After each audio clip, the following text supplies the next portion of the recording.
शिवम कुमार शांति, आप सभी देख रहे हैं national research media NRM TV news.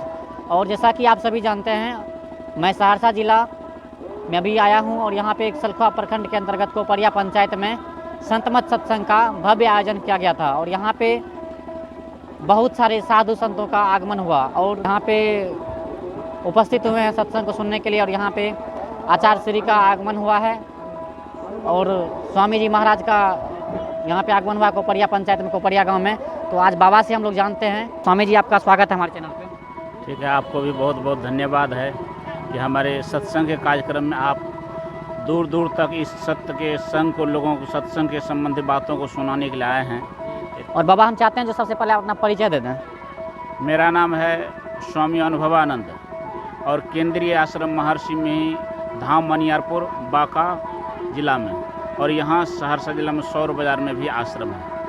बाबा, सत्संग से मनुष्य को क्या लाभ मिलता है? जैसा कि आजकल देख रहे हैं जो युवा सभी गलत राह पे चलते हैं, नशा करते हैं, लेकिन सत्संग की ओर नहीं बढ़ते हैं। इसीलिए तो यहाँ जो मुख्य सत्संग का आयोजन किया गया है, इसी उद्देश्य से मनुष्य का क्या कर्तव्य है मनुष्य नहीं जानता है। नहीं जानने के कारण अपना कर्तव्य छोड़ दिया है। इसलिए आज लोग अपने पुत्र के लिए कभी रोते हैं और जब पुत्र हो जाता है पुत्र के लिए जीवन भर रोते रहते हैं, क्योंकि उससे अपना ज्ञान नहीं होता। पिता किसे कहते हैं, माता क्या होता है, गुरु क्या होता है, क्या खाना चाहिए, नहीं खाना चाहिए। इसलिए जो आयोजन हुआ ना, मनुष्य बनाने के लिए आयोजन किया। फैक्ट्री बैठा है मनुष्य बनाने के लिए, 2 दिवसीय फैक्ट्री। इसमें क्या बनता है, मनुष्य बन के निकलता है यहाँ से। और बाबा, जैसा कि सुनते हैं हम, जो संत महात्मा लोग बोलते हैं जो पुत्र नहीं होता है तो एक दुख होता है, लेकिन पुत्र होने से 100 दुख होता है मनुष्य को। ऐसा क्या राज है बाबा? जब पुत्र नहीं है, पुत्र हो जाए तो मेरा सेवा करे, ये उद्देश्य होता है। और जब पुत्र हो जाए लेकिन वह पुत्र नहीं होता, कुपुत्र होता है। और कुपुत्र होने से क्यों कुपुत्र हुआ, उसे अपना ज्ञान नहीं है पिता क्या होता है, इस कारण से उसका विचार से, आचरण से दुखित होकर के रोना पड़ता है। तो हम ऐसा मतलब दर्शकों से कहना चाहते हैं जो क्या करें, जो मतलब उसके बाल बच्चे हैं, सगा संबंधी है, सही रास्ते पे चलें। हाँ, इसके लिए तो एकमात्र यही है, सत्संग होता है। सिर्फ सत्संग है, संतों की रास्ता है। इस पर जो कोई चलेगा, पापी से पापी का उद्धार हुआ है। इस जीव का कल्याण का जिम्मे संतों के जिम्मे है। जीव का कल्याण किसके जिम्मे है? संतों के जिम्मे। भगवान श्री राम ने क्या किया, रावण दुराचारी तो उसको मार दिए नहीं, कृष्ण ने कंस को मार दिया, लेकिन संत ने अंगुली माल जैसे पापी को भी तार दिया, मारा नहीं। संत का काम है उद्धार कर देना। और भी क्योंकि उसमें अधिक पैसे लगते हैं, लेकिन सोना चांदी जहाँ होता है उसमें बहुत कम। क्या कारण है कि सोना चांदी खरीदने के लिए बहुत पूंजी चाहिए, कपड़े के लिए उससे कम पूंजी, लेकिन सब्जी के लिए 2 रुपये में भी मिर्चाई भी हो जाएगा। इसी तरह ये सत्संग है, सोने का समान है। ये सत्संग में वही जुटेंगे जिसको जन्मों जन्मों का संस्कार है, वही सत्संग में आएंगे। इस तरह के जो व्यक्ति हैं तो वही ना आ पाएंगे। अब बाकी तो बहुत ऐसे पापी हैं वो सत्संग में नहीं, पापी तो पाप की ओर जाएगा, अधर्म की ओर जाएगा।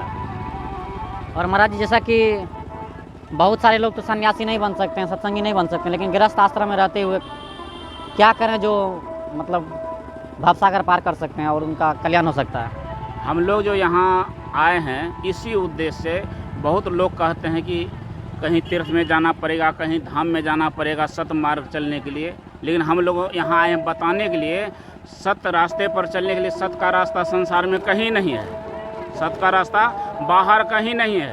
कहीं कितनों तीर्थ कर दे, व्रत कर दे, धाम में कहीं चले जाए, लेकिन हमारे अंदर जो रावण है बिठा हुआ है, कुंभकर्ण जो है, जो प्रत्येक वर्ष रावण को मारते हैं, नहीं मारते हैं, कुंभकर्ण को मारते हैं, मेघनाथ को मारते हैं, उस रावण कुंभकर्ण को तो मार देते हैं, अंदर में जो मन रूपी रावण है इसको मारने के लिए तैयार है नहीं। इसलिए साल साल एक रावण को मारते हैं, 1000 रावण तैयार हो जाता है। जो बहुत सारे लोग जो हैं समाज में, ऐसे भी लोग हैं जो चोरी नशा हिंसा मतलब करते रहते हैं, तो वो उन चीज़ों से कैसे बचा जाए महाराज जी? इसका कारण यही है, उसके पास आध्यात्मिक ज्ञान नहीं है। भौतिक ज्ञान तो है, और भौतिक विद्या आप स्कूल कॉलेज में आप प्राप्त कर सकते हैं, लेकिन आध्यात्मिक ज्ञान को अगर प्राप्त करना चाहते हैं तो उसके लिए सत्संग की आवश्यकता है।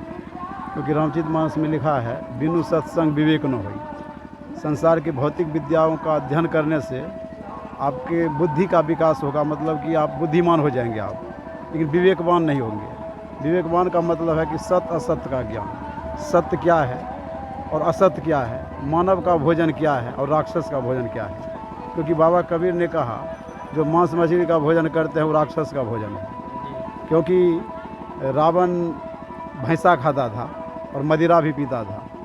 अगर समाज के लोग अगर मांस मछली खाते हैं, शराब पीते हैं, गुटखा खाते हैं, तो समझ लीजिए कि वह रावण जैसा व्यवहार करते हैं। ऐसा क्यों होता है? सत्संग के अभाव के कारण। गोस्वामी जी ने कहा कि जब तक वे सत्संग नहीं जाएंगे तो विवेक नहीं होगा।